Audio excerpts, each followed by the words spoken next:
بسم اللہ الرحمن الرحیم۔ ڈسکور اوریجنل کے معزز ناظرین، السلام علیکم۔ اب کس نمبر 601 ملاحظہ فرمائیں۔ ٹام نے کہا، مجھے ایک ڈرنک کی ضرورت ہے تاکہ میں بھی کچھ پرسکون ہو جاؤں اور تم سے ہاتھ ملا سکوں۔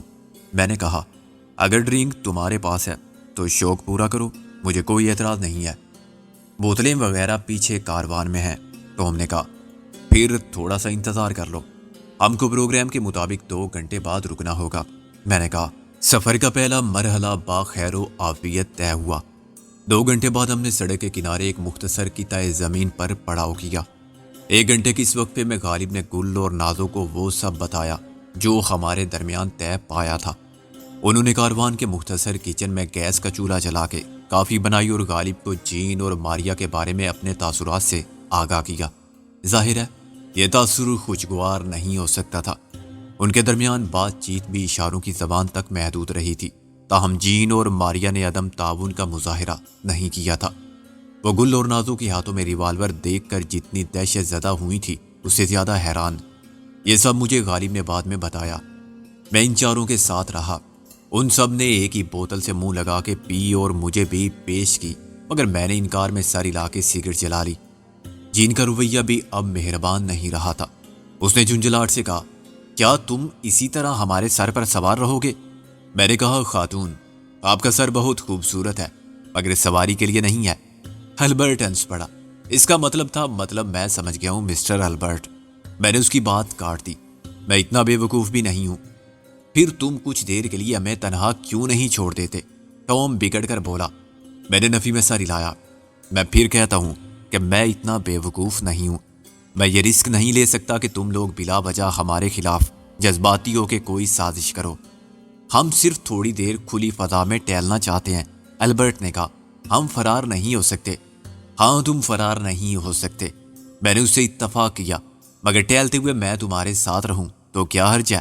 میں تمہاری گفتگو سنوں گا مگر دخل اندازی نہیں کروں گا۔ ہاں، تم نے جنگل کی خلوت میں رومانی ہونے کی کوشش کی تو میں ضرور ٹانگ اڑاؤں گا۔ وہ چھترے جنگل میں ادھر سے ادھر گھومتے رہے اور ایک دوسرے کو پریشانی کا ذمہ دار قرار دیتے رہے۔ مردوں نے عورتوں کو بتا دیا تھا کہ انہیں کیا کرنا ہے اور کیا نہیں کرنا ہے۔ گل اور نازوں نے انہیں کچھ نہیں سمجھایا تھا۔ مسئلہ وہی تھا کہ دونوں فریق الگ الگ زبان بولتے تھے۔ 20 منٹ بعد غالب 2 کافی کے مگ لیے نمودار ہوا۔ اس نے ایک مگ مجھے تھما دیا۔ اس کے پیچھے گل اور نازوں کاروان سے اتری تو ٹام اور البرٹ کے قدم رک گئے۔ ان کے نزدیک آنے تک وہ حیرت میں ڈوبے رہے۔ یہ تمہارے ساتھی ہیں؟ ٹام نے کہا، یہ تو بہت خوبصورت ہیں۔ میں نے کہا، میں اسے کیا سمجھوں؟ طنز یا اعتراف حقیقت؟ کیا خوبصورت لڑکی خطرناک نہیں ہوتی؟ ہوتی ہے مگر دوسری طرح، ٹام بولا۔ تمہارا مطلب ہے دہشت گرد نہیں ہو سکتی؟ فلموں میں ہو سکتی ہے، ٹام بولا۔ میں نے کہا، تمہاری زندگی کا یہ تجربہ کسی ایڈونچر فلم سے کم تو نہیں۔ خیر، اب تمہارے پہرے دار بدل رہے ہیں۔ میں اپنے دوست سے کچھ مشورہ کر لوں۔ یہ لڑکیاں تمہارے ساتھ رہیں گی۔ البرٹ نے کہا، کیا ہم ان کے ساتھ جنگل میں آگے تک جا سکتے ہیں؟ میں اس کا مطلب سمجھ گیا تھا مگر عمدن انجان بن گیا تھا۔ ضرور جاؤ مگر دیر مت کرنا، میں نے گھڑی دیکھ کر کہا۔ جب وہ کچھ دور نکل گئے تو غالب نے کہا، وہ سور کا بچہ ٹام اپنے ساتھی کو آنکھ مار رہا تھا۔ میں نے دیکھ لیا تھا، لیکن اچھا ہے گل اور نازوں کے بارے میں ان کی غلط فہمی رفع ہو جائے۔ میں بتاتا تو وہ مزہ نہ آتا جو تجربے کے بعد آئے گا، میں نے کہا۔ میں اور غالب اطمینان سے ٹہلتے رہے۔ سڑک پر سے گزرنے والی بسوں، دوسری گاڑیوں کے مسافر ہماری گاڑی اور اس پر پیچھے بندھے ہوئے کاروان کو دیکھ تو سکتے تھے مگر ہم ان کی نظر سے اوجھل تھے۔ اس علاقے میں ملے جلے درخت تھے، کچھ بلند قامت، کچھ پستہ قد، درمیان میں جھاڑیاں بھی اگی ہوئی تھی اور خودرو پودوں کی بہتات اس علاقے میں بارش کی فروانی کو ظاہر کرتی تھی۔ اس وقت بھی بادل چھائے ہوئے تھے اور آثار بارش کے تھے۔ آگے گہرے سیاہ بادلوں میں بجلی چمک رہی تھی اور دوپہر کے وقت بھی جنگل میں غروب آفتاب کے بعد کا سما تھا۔ میں اور غالب پورے پلان پر نظر ثانی کر چکے تھے، تمام امکانات کا جائزہ لے چکے تھے اور اس صورتحال سے پوری طرح مطمئن تھے۔ شام تک سفر بلا روک ٹوک جاری رہا تو ہم خطرات سے خاصے محفوظ ہو جائیں گے، میں نے کہا۔ غالب کی نظر جنگل کی طرف تھی۔ یہ لوگ کتنی دور چلے گئے ہیں؟ کسی کی آواز بھی سنائی نہیں دیتی۔ سنائی دے گی، میں نے غالب کو تسلی دی۔ ٹام نسبتاً زیادہ خباثت پسند ہے، امید ہے اسی کی فریاد پہنچے گی ہمارے کانوں تک۔ بھائی صاحب، اگر ان کے پاس ریوالور ہوئے پھر ہم نے کون سی تلاشی لی تھی؟ میں نے کہا، تلاشی لینے کی ضرورت محسوس نہیں کی، ورنہ ضرور لیتا۔ تم نے ان کی صورت دیکھی تھی اس وقت جب میں نے ریوالور نکالا تھا؟ جس کے پاس ریوالور ہو اس کی حالت اتنی غیر نہیں۔ میری بات ختم ہونے سے پہلے ہی ٹام کے چلانے کی آواز آئی۔ وہ فرنچ میں شور مچا رہا تھا۔ ہائے میری ٹانگ ٹوٹ گئی ہے، اف میری پسلیاں، البرٹ سور کے بچے، اس شیطان کو منع کرو کسی طرح۔ اس نے ایک چیخ ماری۔ یہ میری بات ہی نہیں سمجھتی، اسے سمجھاؤ، میں معافی مانگتا ہوں۔ غالب نے ہنس کے کہا، الو کا پٹھا۔ میں نے کہا، تھیوری اور پریکٹیکل میں یہی فرق ہوتا ہے۔ اب ان میں سے کوئی گول کے ساتھ بھی غیر محتاط رویہ اختیار نہیں کرے گا۔ چند منٹ کے بعد ٹام لنگڑاتا ہوا نمودار ہوا۔ اس کے ساتھ البرٹ تھا جو اسے سہارا دے کر لا رہا تھا۔ ٹام گالیاں بک رہا تھا مگر مجھے دیکھ کر خاموش ہو گیا۔ نازو اور گل ان کے پیچھے بڑے سکون سے چلتی آ رہی تھی اور آپس میں یوں باتیں کر رہی تھی جیسے کچھ ہوا ہی نہیں۔ میں نے بھی بہتر سمجھا کہ کسی سے کوئی سوال نہ کیا جائے۔ اندازہ مجھے پہلے ہی ہو گیا تھا کہ ٹام کا یہ خشر اس کی غلط فہمی کے باعث ہوا تھا۔ اس نے نازو کو ایک نازک لڑکی سمجھ کے خود کو قوی مرد ثابت کرنے کی کوشش کی ہوگی۔ چلو بھائی، واپس اپنی اپنی جگہ، میں نے کہا۔ ہمیں بارش شروع ہونے سے پہلے روانہ ہو جانا چاہیے۔ البرٹ نے کہا۔ وہ آئی ایم سوری، ٹام نے کہا۔ میں نے کہا، کچھ زیادہ پی لی ہوگی۔ کوئی بات نہیں، اس کا نشہ اتر گیا ہے، میں دیکھ سکتا ہوں۔ اب تمہاری باری تو نہیں مگر ڈرائیونگ تمہیں کرنی پڑے گی۔ ہم گاڑی کے قریب پہنچے ہی تھے کہ میری نظر پیچھے سے آنے والی جیپ پر گئی۔ گل اور نازو اس وقت تک کاروان میں غائب ہو گئی تھی۔ میں نے غالب کو خبردار کیا، تم فوراً چھپ جاؤ مرزا، یہ پولیس ہے۔ میں نے کہا، ٹام ہوشیار رہو، اور البرٹ، تمہیں یاد ہے نا میں نے کیا سمجھایا تھا؟ ہم اب فرار بھی نہیں ہو سکتے۔ جیپ ہمارے قریب آ کے رک گئی۔ اس میں سے 6 مسلح پولیس والے کود کر اترے اور انہوں نے ہمارے چاروں طرف پوزیشن سنبھال لی۔ پھر ایک گٹری سی باہر گرا دی۔ گٹری پر خون کے سرخ دبے تھے۔ میں نے اسے غور سے دیکھا، یہ رامن تھا۔ ایک پولیس مین نے ٹھوکر مار کے رامن کو پیروں پر کھڑا کر دیا، لیکن وہ کھڑا رہنے کے قابل نہیں رہا تھا، وہ پھر گر گیا۔ البرٹ نے ہراساں ہو کے میری طرف دیکھا اور پوچھا، یہ کیا ہو رہا ہے؟ ٹام کی نظروں میں تشویش تھی۔ اس لڑکے کو کیوں مار ڈالا ہے انہوں نے، اور ہمیں کیوں گھیر لیا ہے؟ میں نے کہا، مجھ سے کیا پوچھتے ہو؟ تمہاری طرح میں بھی کچھ نہیں جانتا۔ پولیس والے نے پھر رامن کو ٹھوکر ماری۔ اٹھ، کنجر کی اولاد نہیں تو، اس نے گالیوں کی گردان کرتے ہوئے کہا، مگر اس کا رامن پر کوئی اثر نہیں ہوا۔ وہ تھوڑا سا تڑپا اور ساکت ہو گیا۔ پولیس والوں کی ٹیم کا کپتان ایک پھول والا ASI تھا۔ اس کی صورت پر پولیس کی طویل نوکری کے سارے نجس اثرات عیاں تھے۔ شاید وہ کانسٹیبل بھرتی ہوا ہوگا تو 18-20 سال کا 8 جماعت پاس لڑکا ہوگا۔ اب اس کی عمر 50 سے اوپر تھی۔ 30 سال یا اس سے زیادہ دور ملازمت میں وہ ترقی کی صرف اتنی ہی منزلیں طے کر پایا تھا کہ ریٹائر ہو تو خود کو سابق افسر کہہ سکے اور تسکین حاصل کرتا رہے۔ وہ بھدے بے ڈول جسم کا مالک تھا، جاہل، کاہل اور غبی نظر آتا تھا، اور روایتی طور پر بدنام پولیس والوں کی طرح موٹے پیٹ والا تھا۔ اس نے اشارے سے اپنے ماتحت کو روک دیا۔ ابھی اس کو تھوڑی دیر مگر کرنے دو، ضرورت پڑے گی تو اس کی لاش کو بھی سلامی کے لیے کھڑا کر دیں گے۔ میں نے فرنچ میں کہا، آخر یہ کیا کر رہے ہو تم لوگ، اور کس اختیار کے تحت، کس کی اجازت سے؟ کیوں محصور کیا ہے تم نے ہمیں اس طرح مسلح ہو کے، جیسے ہم ٹورسٹ نہیں، جیل سے بھاگے ہوئے مجرم ہیں؟ تم کو انسپیکٹر نے میرے منہ پر تھپڑ مارنے کی کوشش کی۔ بونک مت کتے، اپنی بھاشا بول۔ میں نے اس کی کلائی پکڑ لی۔ میں قانون کا احترام کرتا ہوں، مگر اس کا یہ مطلب نہیں۔ وہ میری سخت گرفت میں چلانے لگا، چھوڑ مجھے نہیں تو میں نے اسے ایک سخت جھٹکا دے کر چھوڑ دیا۔ ٹام اور البرٹ بھی اب میرے ساتھ احتجاج میں شامل ہو گئے تھے، اور ہم تینوں کی فرنچ اس کے سر پر سے گزرتی جا رہی تھی۔ میں نے چیخ کر کہا، کہو اپنے کتوں سے کہ گولیاں چلائیں اگر ہمت ہے۔ ہم غیر ملکی ہیں، اور اگر ہمارے ساتھ کسی قسم کی زیادتی ہوئی تو ہم سفارت خانے کے ذریعے اپنی حکومت کو مطالعہ کریں گے۔ تم ہاتھ بھی نہیں لگا سکتے ہمیں، ٹام نے بھی چیخ کر کہا۔ البرٹ نے ASI کے بالکل سامنے جا کے اور اس کی آنکھوں میں آنکھیں ڈال کے کہا، ہمیں سفارتی تحفظ حاصل ہے، سمجھے؟ تھانے دار سمجھا تو خاک نہیں مگر بے اختیار ایک قدم پیچھے ہٹ گیا۔ البرٹ کے 6 فٹ سے نکلتے قد کے مقابل 5.5 فٹ کے تھانے دار کو سر اٹھا کے دیکھنا پڑ رہا تھا۔ وہ کچھ کنفیوز نظر آنے لگا تھا۔ اس نے انگریزی میں کہا، تم انگریزی نہیں سمجھتے مگر تمہارے ساتھ کچھ مفرور مجرم ہے۔ کیا کہتا ہے؟ ٹام نے کہا۔ میں نے لا علمی کے اظہار میں منہ بنا کے کندھے ہلائے اور غالب کی طرف متوجہ ہوا۔ تم بات کرو اس سے راجہ صاحب۔ البرٹ نے اتنی دیر میں اپنا پاسپورٹ نکال لیا تھا اور اسے تھانے دار کی آنکھوں کے سامنے لہرا رہا تھا۔ یہ دیکھ سکتے ہو تم؟ ٹام نے اس کی تقلید کی اور اپنا پاسپورٹ البرٹ کو تھما دیا۔ یہ بھی دیکھو اور دیکھو گے؟ وہ پیچھے ایک کاروان تک گیا اور اپنے ساتھ دونوں خواتین کو لے آیا۔ انہوں نے بھی پاسپورٹ ہلا کے غصے میں چیخنا چلانا شروع کیا تو تھانے دار کچھ پریشان سا ہو گیا۔ کیا مصیبت ہے یہ؟ اس نے اپنے ساتھی اور نائب حوالدار سے کہا۔ یہ تو کچھ سمجھتے ہی نہیں، سارے ہی انگریز ہیں۔ حوالدار نے کہا۔ وہ جو پیچھے ہے وہ مشکوک لگتا ہے۔ تھانے دار نے غالب کو اشارہ کیا۔ تم آگے آؤ۔ غالب نے آگے بڑھ کے کہا۔ ہم سے ادب کے ساتھ بات کرو، سمجھے؟ شرافت سے۔ ہم راجہ جے سنگھ ہیں، پنجاب کے منتری کے پریوار سے سمبند ہے ہمارا۔ کیا سمبند ہے؟ تھانے دار ایک دم چوکنا ہو گیا۔ وہ سمدھی ہیں ہمارے پتا کے، آگے جا رہے ہیں وہ بھی۔ غالب نے راجے مہاراجوں کی طرح روب اور دبدبے سے کہا۔ خود شخشا منتری؟ ہاں خود شخشا منتری، ہردے ناتھ، اور یہ انہی کے مہمان ہیں سارے۔ غالب نے اسی شان سے کہا۔ تھانے دار متاثر ہو گیا تھا مگر اس کا نائب بہت کائیاں تھا۔ اس نے کہا راجہ صاحب پھر اتنی دیر سے آپ خاموش کیوں تھے؟ آپ کو معلوم تھا کہ یہ ہندوستانی نہیں سمجھتے اور ہم ان کی زبان نہیں سمجھتے، اس کے باوجود آپ چپ کھڑے سنتے رہے؟ غالب نے بے نیازی سے کہا۔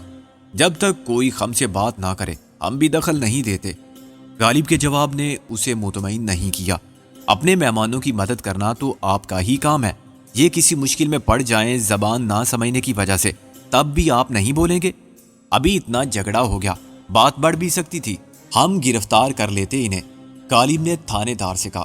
تمہارا یہ سپاہی بہت زیادہ بے وقوف ہے یا ضرورت سے زیادہ سیانہ؟ اسے بتاؤ، کیا تم ہمیں گرفتار کرنے کی غلطی کرو گے؟ اس کا اختیار ہے تمہارے پاس، آخر ہم شخشا منتری ہیں۔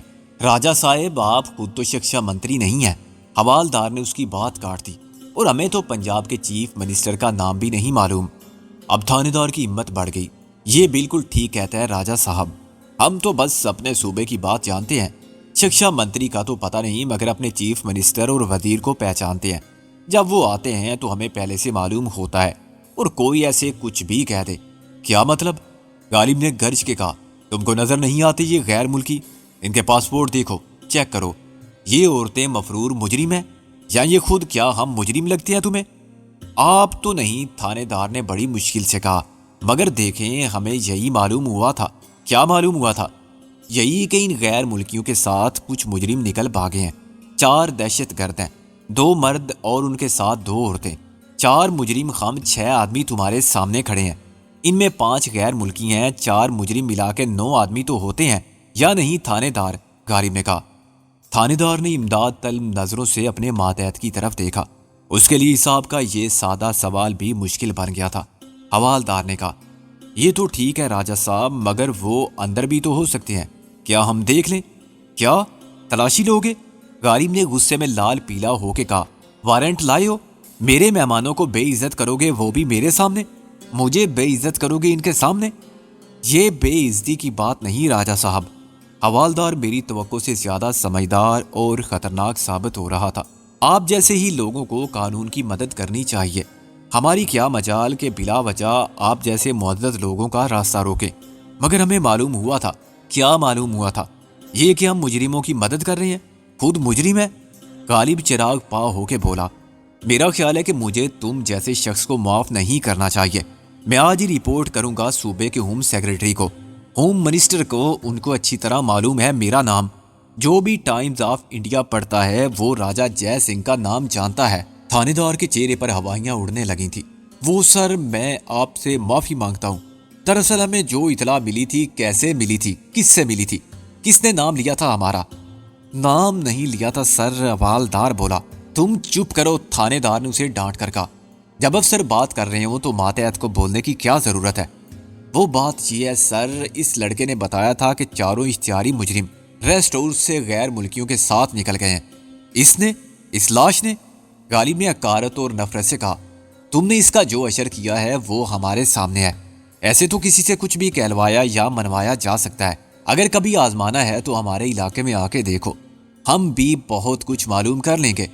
ان تمام چوریوں کا اعتراف کرا لیں گے جو تم سے گزشتہ 1 سال میں ہو چکی ہیں، خواہ تمہارے پاس صفائی کے 1000 گواہ ہوں یا یہ ثابت کرنے کے لیے کہ تم وہاں سے 1000 میل دور تھے۔ یہ سب تو بعد میں ہوگا جب معاملہ عدالت میں جائے گا۔ حوالدار نے پھر ہمت کی۔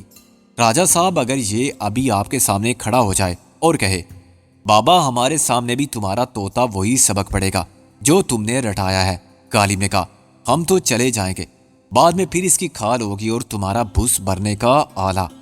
راجہ صاحب، اسے یا ہمیں کسی غیر ملکی یا کسی عزت دار بے گناہ پر الزام لگانے سے کیا ملے گا؟ غالب نے ایک تندیہ کہکا لگایا۔ یہ ہم سے پوچھتے ہو کہ کیا ملے گا؟ ہم اس دیش کے باسی ہیں جس دیش میں گنگا بہتی ہے، اور ہمیں معلوم ہے کہ کس تھانے میں کون سی گنگا بہ رہی ہے اور بہتی گنگا میں کون کون ہاتھ دھو رہا ہے، کون ڈبکی لگا رہا ہے، کون غرق ہو رہا ہے۔ خیریت چاہتے ہو تو چلے جاؤ۔ غالب نے یہ آخری جملہ اچانک بلند آواز میں یوں بولا کہ تھانے دار چونک پڑا۔ وہ سخت تذبذب کا شکار تھا اور اس کی قوت فیصلہ مفلوج ہو رہی تھی۔ وہ باعزت طور پر اس دلدل سے نکلنے کا کوئی راستہ تلاش کرنے میں ناکام تھا۔ اگر وہ اپنی غلطی پر معافی مانگ کے واپس چلا جاتا تو یہ بھی اپنے ماتحتوں کے سامنے اچھا نہیں لگتا تھا، اور اس سے زیادہ پریشانی کی بات یہ تھی کہ کہیں اس کے غلط فیصلے سے فائدہ اٹھا کے مجرم نہ نکل جائیں۔ دوسری طرف وہ ہم پر ہاتھ ڈالتے ہوئے ڈر رہا تھا کہ کہیں راجہ صاحب اور غیر ملکی سیاحوں کو حب سے بیجا میں رکھنے کا جرم اس کی برطرفی کا سبب نہ بن جائے اور اسے تھانے دار کی وردی کی بجائے جیل کا قیدی بننے پہ مجبور نہ کر دے۔ وہ راجہ صاحب کے روب و دبدبے سے بھی اتنا ہی متاثر نظر آتا تھا جتنا اپنے ذہین اور باہمت ماتحت کے دلائل سے۔ بلا شبہ حوالدار اپنے افسر کے مقابلے میں ہوشیار تھا، مگر میرے معاملے میں وہ بھی دھوکہ کھا گیا تھا۔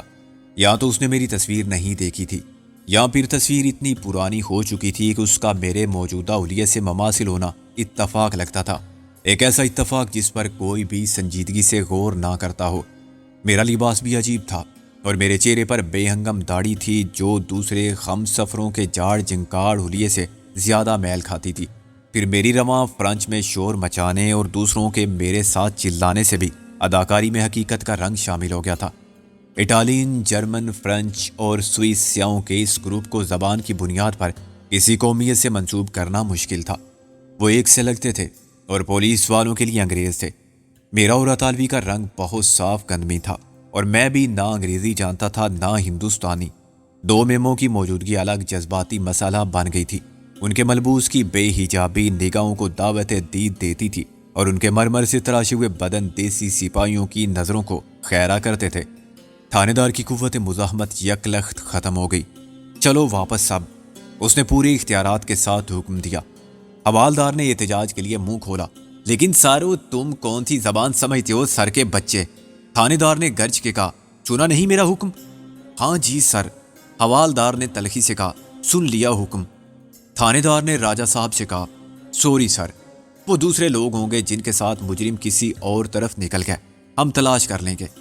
غالب نے فراخ دلی کا مظاہرہ کرتے ہوئے کہا، بھائی ہم تو سب تمہارے سامنے ہیں، تم چاہو تو دیکھ لو اندر بھی۔ غالب نے جوا کھیلا تھا مگر بازی جیتنے کے بعد۔ تھانے دار نے کہا، نہیں راجہ صاحب، ایسی غلطی نہیں کر سکتا میں۔ کل کو آپ ہی لیک ماریں گے میرے خلاف کہ میں نے وارنٹ کے بغیر تلاشی لی، میں تو مارا جاؤں گا، آپ کی سنی جائے گی، میری کون سنے گا؟